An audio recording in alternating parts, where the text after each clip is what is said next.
మనకి ఒక పక్కన చూసుకుంటే world championship of legend matches జరుగుతూ ఉన్నాయి కదా.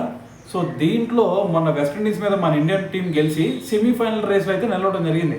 సో దీంతో పాయింట్స్ టేబుల్లో 4th ప్లేస్లో ఉన్నారు. మరి 4th ప్లేస్ అంటే మరి ఫస్ట్ ప్లేస్లో ఏదైతే టీం ఉందో సో వాళ్ళతో ఆడాలి కాబట్టి సో మరి పాకిస్తాన్తో ఇప్పుడు మన వాళ్ళు ఆడాల్సి వచ్చింది అనమాట సెమీఫైనల్ 1.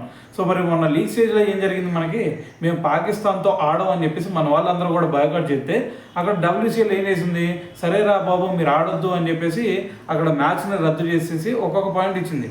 కానీ ఇప్పుడు ఒక్కొక్క పాయింట్ ఇవ్వడానికి కుదరదు కదా. సో ఖచ్చితంగా మ్యాచ్ జరిగి తీరాలా, లేదంటే మేము ఆడను అనే టీం ఏదన్నా ఉందంటే వాళ్ళని టోర్నమెంట్ నుంచి బహిష్కరించేసేయాలి. సో అదేవిధంగా ఇప్పుడు చూసుకుంటే మన వాళ్ళు బయటకు వచ్చేసారనమాట. సో మరి డైరెక్ట్గా పాకిస్తాన్ ఆడకుండానే ఫైనల్కి వెళ్ళిపోయింది. సో దాని తర్వాత ఇంకో పక్క చూసుకుంటే మరి సౌత్ ఆఫ్రికాకి అలాగే ఆస్ట్రేలియాకి మధ్య అయితే మ్యాచ్ జరగబోతుంది అనమాట. సో ఈ మ్యాచ్లో ఎవరైతే గెలుస్తారో వాళ్ళు రేపు ఫైనల్లో ఆగస్టు 2న ఇదే పాకిస్తాన్ మీద అయితే ఆడే ఛాన్స్ అయితే కనిపిస్తుంది. సో మరి ఓవరాల్గా చూసుకుంటే మరి మన వాళ్ళు మరి పాకిస్తాన్ మీద ఆడడం అని చెప్పేసి బయటకు రావడం అనేది, సో దీని గురించి మీరేమనుకుంటారు అనేది కామెంట్ చేయండి.